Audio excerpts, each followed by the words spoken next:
Welcome back to the channel.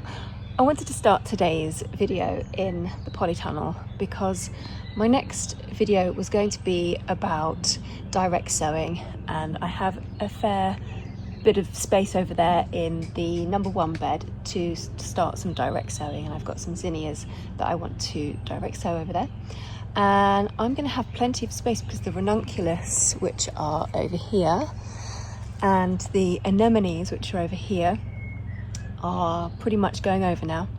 So I'm just going to pick the rest of them today, clearing the space. I've also started to clear the stalks, which are just down the end. In fact, I've just picked some. Let me show you how gorgeous they are. Well, first of all, we've got these that I've just picked this morning. So we've got some anemones, and look at that Orlea. Is that not just drool worthy? And I love that orange sort of apricot ranunculus in the middle. It's beautiful. Right, let me show you the stock that I've picked. It smells absolutely beautiful. Let's lift it up. So I'm just videoing on my phone this morning because I wasn't prepared to start my video today, but there we go. There's my stocks. And yeah, very pleased with those. They look absolutely gorgeous. I'm going to do some arranging with those and put them on my socials. So yeah, so that is my morning. I've got quite a lot more to be picking, and I'm just really enjoying it. The birds, people are out mowing their lawns. Sun is shining, but it's not too hot. It's not as hot as last week. So there we go. So these are my little snips that I use.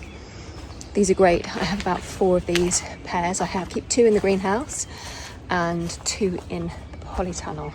I still have got tons of planting out to do. I've got tons of planting out to do in the walled garden in front of my greenhouse. And I'm sort of just flitting really today between up the top and down here. But because it's the morning, it's the best time to pick flowers. And I show you the Orlea that I've got. Isn't that gorgeous?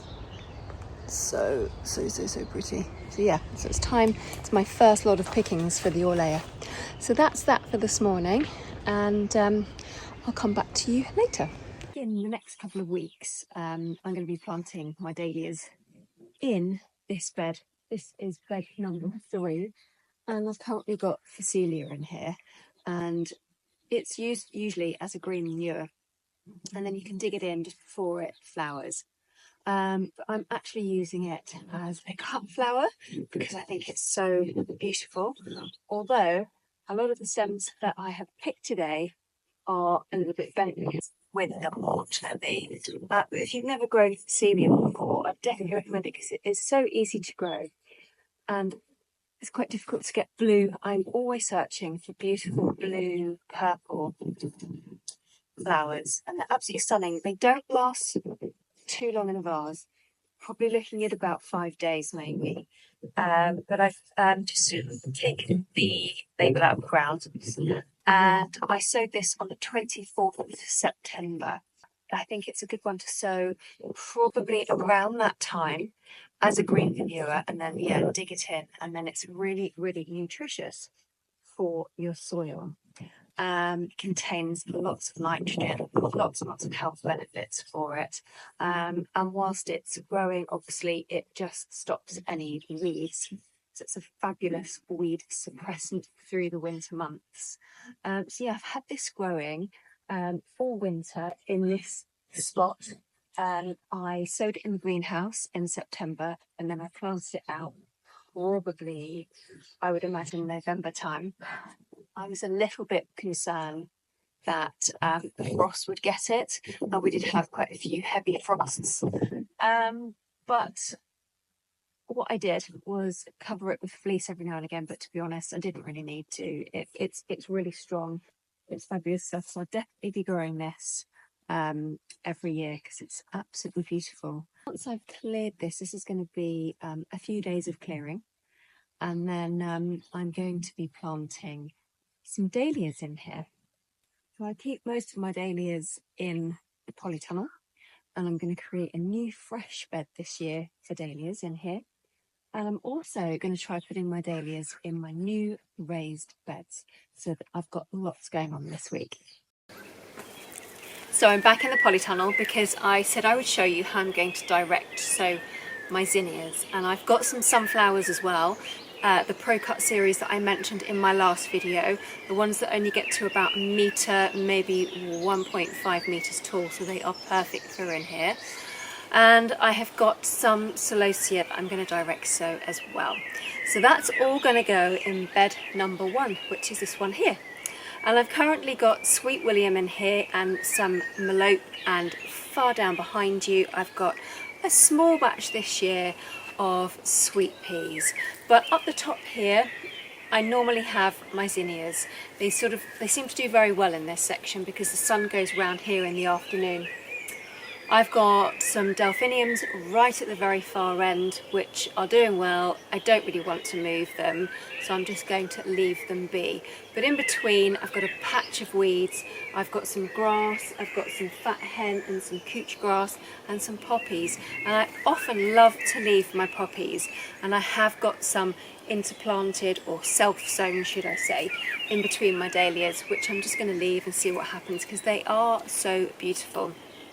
However, I don't want them in this section here. I don't know if you can see that section just here, sort of in between the fork here and the end where the delphiniums are. So I'm just going to weed this patch. I did weed it a couple of weeks ago. It's not too bad, but it does need going over again. It needs a really good rake over, because the important thing about direct sowing is making sure that you've got a really good texture to your soil. So that's what I'm going to focus on now to get my bed prepped, ready to sow my seeds.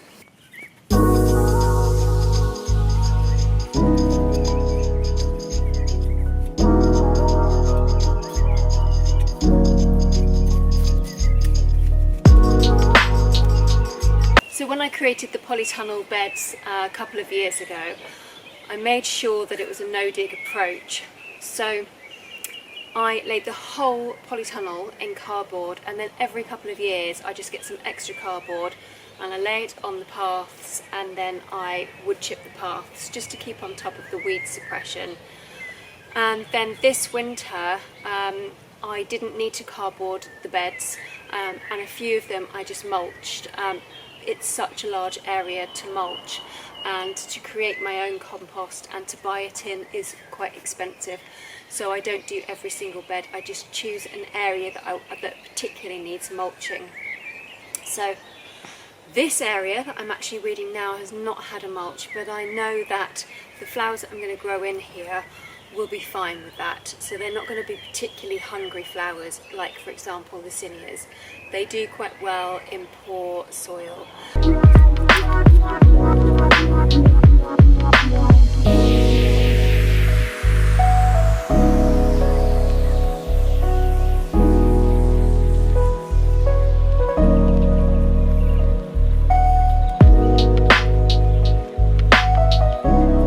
Okay, now I'm onto the rake, and it's worth just spending an extra bit of time getting everything prepped and ready to go, because it just makes life so much easier when it comes to actually sowing in seeds.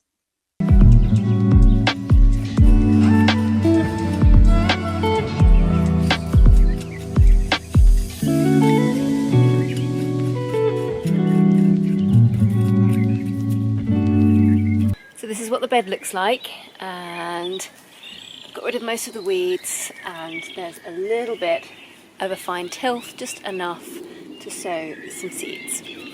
And managed to haven't dug down at all, so it's almost quite solid underneath there, but I've got a few millimetres and maybe a couple of centimetres of not too bad of a fine tilth. There are lumps in it. There's not much I can do about that. So the first seeds I'm going to be sowing are these zinnia seeds, and these are Floret. These are Victorian Wedding, and I got these because of the beautiful colour, and I sowed some last year, and I think I mentioned in that last video that not many of them came up. So this is an exquisite mix of petite, mostly double blooms, and is highly sought after colour range of buff, pale peach, rose pink blush and the occasional soft orange. It's a floral designer's dream. How gorgeous are they? So these are the seeds currently in my hand, and I don't know how many I've got there, 20-ish I'm guessing. So I'm going to sow these first, and it says that the planting depth should be 1/4 of an inch and that germination takes 3 to 5 days. So that is brilliant. The most important part of sowing directly, whether you're sowing in a polytunnel or whether you're just sowing outdoors directly, is to make sure that the seeds stay moist. So it's a constant check. It's the same thing as seedlings anyway when you're doing seedlings, but I think some people think that when you're direct sowing outside you can just chuck them in the ground and leave them, which you probably can if you're doing autumn sowing like poppies, then that's absolutely fine. But when you're direct sowing now in May, the weather can be quite windy, quite dry and quite hot and sunny, so it's really important to keep up with the watering.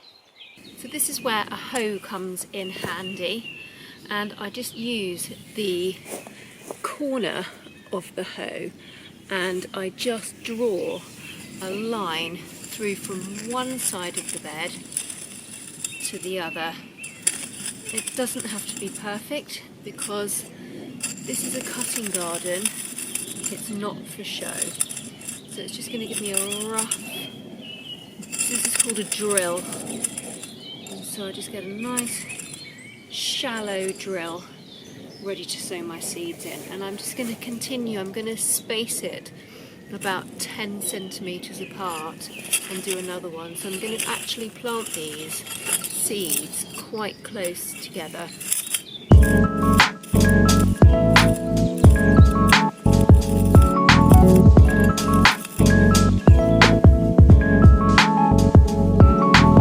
Fit these seeds in these 2 drills.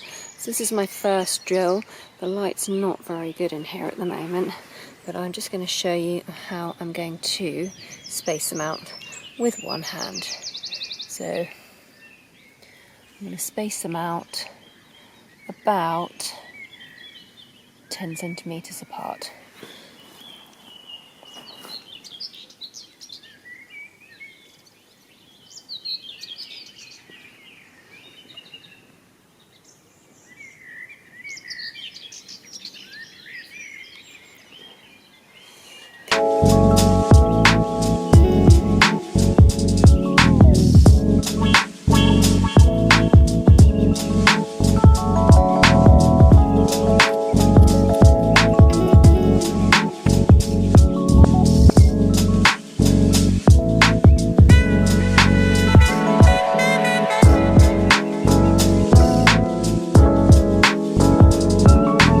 So I've had a slight change of plan with sowing my sunflowers. I have decided that I'm going to sow my sunflowers directly but in the walled garden instead, because even though the sunflowers that I'm sowing, because they are a particular cutting variety, they only grow to about a metre and a half, they're still going to block out some of the light to some of the plants in here. So the only space that I could plant in here or sow in here would be right at the back, and my beds are already busy with other plants. I've got delphiniums and lilies and anemones, etc. And when my anemones and ranunculus go over, I'm hoping to sow some celosia over there. So I decided that with the extra space that I've got in this bed, I'm just going to pop in some more zinnias. I was going to pop these into the walled garden, but I think I'll just keep all my zinnias together. And the ones that I'm going to sow now are Zinnia Envy. They're beautiful. I sowed them last year. They're a creamy lime green colour. So yeah, so that's what I'm going to sow right now.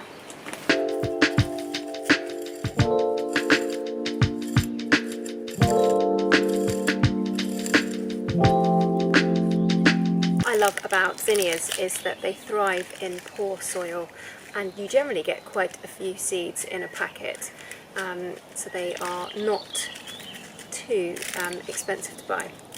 And I love the colours. You get so many different varieties, you get so many different colours, you get really strong, bold colours. And I think last year I grew a red one as well, and it was huge. So they're a bit like dahlias in a way, and they just come in just all sorts of shapes and sizes and colours. So yeah, they do really well in poor soil. The bees and the butterflies absolutely love them, and they're obviously great for cutting, and that's the main reason. Go away, fly. That's the main reason obviously I grow them. And I'm just spacing them again about 10 centimetres apart, so I'm spacing them quite close together.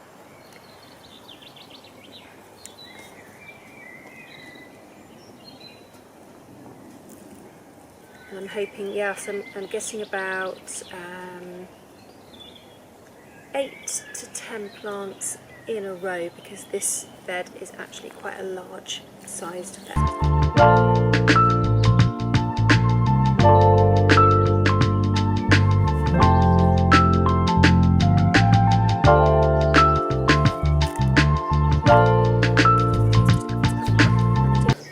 And then just keep an eye on the slugs, and I will report back in a few days and let you know if anything has germinated. In the meanwhile, next week I'll be planting dahlias, so if you're interested in that, make sure you subscribe and come back and see how I'm doing that next week.